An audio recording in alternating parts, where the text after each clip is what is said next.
Good morning. कैसे हैं आप लोग? मैं बता दूं, मैं भी बहुत अच्छा हूं। तो मैं आज आप लोगों को बताने जा रहा हूं कि फाइनेंशियल अकाउंटिंग में आप लोगों को कौन कौन सा इंपॉर्टेंट थ्योरी पढ़ के जाना है। तो बहुत सारे मेरे स्टूडेंट ने रिक्वेस्ट किया कि सर प्रैक्टिकल नहीं हो पा रहा है, आप कुछ इंपॉर्टेंट थ्योरी अपलोड करो। तो मैंने अपने एक्सपीरियंस के बेस पे मैंने कुछ कुछ इंपॉर्टेंट थ्योरी निकाला है। तो मैं अपने बारे में बता दूं कि मैं लास्ट 20 ईयर्स से मैं इसी प्रोफेशन में हूं और मैं ट्यूशन भी बच्चों का लेता हूं, अकाउंटेंसी का। और साथ में कॉलेज में भी मैं पढ़ाता हूँ, 2-3 कॉलेज में भी मैं पढ़ाता हूँ। ठीक है, तो मैं अपने एक्सपीरियंस के बेस पे कुछ इंपॉर्टेंट थ्योरी निकाला है, तो आप लोग इसको जरूर से एग्जाम में देख के जाना। तो चलिए हम लोग स्टार्ट कर लेते हैं। तो सबसे पहले है what is IFRS, discuss the need and benefits of convergence of IFRS with end S. तो आईएफआरएस क्या है वो हम लोग को बताना है, और उसका इंड एस को आईएफआरएस के साथ में जो कन्वर्जेंस किया गया उसका नीड और बेनिफिट क्या है वो हम लोग को बताना है। तो मैं आप लोग को और एक बात बोलना चाहूँगा कि मैं आप लोग के लिए इतना अच्छा सा वीडियो बनाता हूँ, पर आप लोग से एक शिकायत है कि आप लोग लाइक नहीं करते हैं। तो आप लोग वीडियो को ज़रूर लाइक करना, अपने जो भी फ्रेंड सर्कल है उसमें शेयर करना, और मेरे अगर चैनल को आप लोग ने सब्सक्राइब नहीं किया तो ज़रूर कर लेना, क्योंकि ये आपके एग्ज़ाम के समय में बहुत बेनिफिट होने वाला है। मैं हमेशा इंपॉर्टेंट क्वेश्चन और एग्ज़ाम से रिलेटेड जो भी स्ट्रेटजी है, आपको कैसे पढ़ के जाना है, मैं हमेशा यहाँ पे अपलोड करते रहता हूँ। तो आप लोग जरूर से मेरे चैनल को सब्सक्राइब करना। तो इसके बाद में नेक्स्ट क्वेश्चन हम लोग देखते हैं, what is generally accepted accounting principle, mention the differences between gap and IFRS. तो हम लोग को जनरल एक्सेप्टेड अकाउंटिंग प्रिंसिपल क्या है वो बताना है, और गेप और आईएफआरएस का डिफरेंसेस हम लोग को बताना है। उसके बाद में हम लोग बात करते हैं क्वेश्चन नंबर 3 का, what is single entry system, what are the differences between single entry system and double entry system. तो सिंगल एंट्री सिस्टम क्या है और सिंगल एंट्री सिस्टम और डबल एंट्री सिस्टम का डिफरेंसेस बताना है।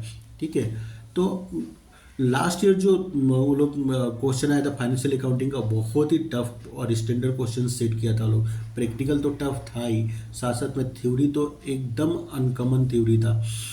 तो इस बार मुझे नहीं लगता कि उतना टफ क्वेश्चन पेपर सेट किया जाएगा। मुझे लगता है कि कुछ थोड़ा सा लास्ट ईयर से इजी रहने वाला है। ठीक है, पर आप लोग अपना प्रिपरेशन उसी लेवल का करना है जैसे लास्ट ईयर क्वेश्चन पेपर आया था। तो ये हो गया क्वेश्चन नंबर 3। अभी नेक्स्ट हम लोग बात करते हैं क्वेश्चन नंबर 4 का।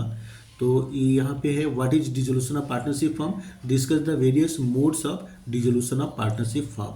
उसके बाद में नेक्स्ट क्वेश्चन है, what is income and expenditure account, what are its features. Next question number 6 हो गया आपका, what are the differences between रिसीव्स and payment account and income and expenditure account. उसके बाद question number 7, what is depreciation, what are the various methods of charging depreciation, what are the differences between straight line method and diminishing balance method। Depreciation क्या है हम लोग को वो बताना है, इसका मेथड्स क्या क्या है वो हम लोग को बताना है, और स्ट्रेट लाइन मेथड और डिमिनिशिंग बैलेंस मेथड का डिफरेंसेस बताना है। तो मैं आप लोगों को एक बात बता दूं कि स्ट्रेट लाइन मेथड का दूसरा नाम है ओरिजिनल कॉस्ट मेथड, या इसको हम लोग फिक्स इंस्टॉलमेंट मेथड भी बोलते हैं। और डिमिनिशिंग बैलेंसेस मेथड का दूसरा नाम है रिटेन डाउन वैल्यू मेथड और रिड्यूसिंग इंस्टॉलमेंट मेथड। तो एग्जाम में अगर वो लोग पूछ दे कि differences between original cost method and written down value method, तो आप लोग कन्फ्यूज मत होना, ये एक ही चीज़ है। ठीक है, उसके बाद नेक्स्ट क्वेश्चन है, what is installment purchase system, what are its features. इसके बाद में what are the differences between hire purchase system and credit sale. ठीक है, तो इसके बाद हम लोग बात करते हैं क्वेश्चन नंबर 9 का। तो mention the statutory and statistical books which are maintained by a company. ठीक है, उसके बाद में है, what is book building process, discuss the advantage of book building process. ठीक है, और इसके बाद में अभी आप लोगों को बताऊंगा शॉर्ट नोट्स, पर पहले उससे पहले मैं आप लोगों को कुछ एक बात बोलना चाहता हूँ कि बीकॉम सेकेंड सेम का जो फाइनेंशियल अकाउंटिंग है, यहाँ पे ऐसा है कि प्रैक्टिकल भी है थ्योरी भी है। पर मैं बता दूं कि यहाँ पे जो प्रैक्टिकल है ना वो थ्योरी से ज़्यादा ईजी है, क्योंकि यहाँ पे जो भी प्रैक्टिकल चैप्टर है, चाहे वो फाइनल अकाउंट हो गया, उसके बाद में डेप्रिसिएशन है, सिंगल एंट्री सिस्टम है, इनकम एंड एक्सपेंडिचर अकाउंट है, और उसके बाद में पार्टनरशिप में एडमिशन, रिटायरमेंट, डेथ, डिसोल्यूशन। तो ये सब जो चैप्टर है ना, ये आप लोग पहले भी पढ़ के आ चुके हैं हाई सेकेंडरी में। फाइनल अकाउंट तो हाई सेकेंडरी फर्स्ट ईयर से है, depreciation high secondary first year से है, इनकम एंड एक्सपेंडिचर अकाउंट भी आप लोग को हाई सेकेंडरी सेकेंड ईयर में मिला होगा। उसके बाद में पार्टनरशिप भी आप लोगों ने हाई सेकेंडरी में पढ़ा होगा। सब जितना यहाँ पे पार्टनरशिप है सब हाई सेकेंडरी में था। तो सिर्फ वही है, बस यहाँ पे क्या होगा कि थोड़ा सा क्वेश्चन वहाँ से एडवांस लेवल का आने वाला है। तो अगर आप लोग जिन जिन लोगों ने हाई सेकेंडरी में अच्छा से प्रैक्टिकल किया होगा तो उन लोग तो बस थोड़ा सा और अच्छा से यहाँ पे कर लेंगे, थोड़ा सा टफ टफ क्वेश्चन देख के कर लेंगे तो उनका काम बन जाएगा। बट थ्योरी यहाँ पे बहुत वास्ट है, थ्योरी कहीं से भी कुछ भी उठा के वो लोग पूछ सकता है। मैं आप लोग बता दूं कि मैं जो इंपॉर्टेंट क्वेश्चन निकालने के लिए मतलब कम से कम 3-4 दिन मतलब मैं क्वेश्चन पेपर और सिलेबस लेके बैठा, उसके बाद ही मैं ये निकाल पाया।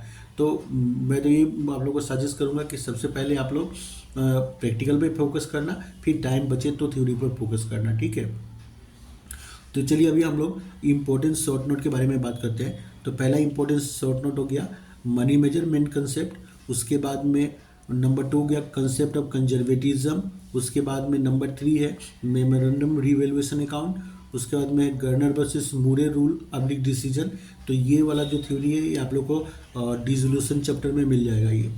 उसके बाद में नेक्स्ट है फंड बेस्ड अकाउंटिंग, ये इनकम एंड एक्सपेंडिचर का है।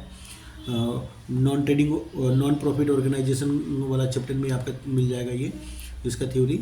और उसके बाद में स्टेट्यूटरी ऑडिट, ये एकदम जो लास्ट यूनिट 4 है उसका है ये आप लोग को। तो ये बुक में मिल जाएगा, नहीं तो आप लोग नेट पे भी अगर इसको सर्च करेंगे तो इसका थ्योरी आप लोग को मिल जाएगा, ठीक है। तो ये मैंने अपने से कुछ इम्पोर्टेंट थ्योरी निकाल के मैंने दिया है जो मुझे लगा कि ये इम्पोर्टेंट है एग्ज़ाम के लिए। तो आप लोग को अपना से भी कुछ लगता है कि इम्पोर्टेंट है तो उसको भी आप लोग पढ़ के जाना, या फिर आप लोग ने कहीं पे ट्यूशन लेके रखा किसी टीचर से और उन्होंने जो अगर कुछ इम्पोर्टेंट दिया है तो आप उसको भी ज़रूर से पढ़ के जाना, ठीक है। तो चलिए मिलते हैं हम लोग नेक्स्ट वीडियो में, और आप लोग मेरे चैनल को ज़रूर से लाइक और सब्सक्राइब करना, ठीक है। तो बाय बाय।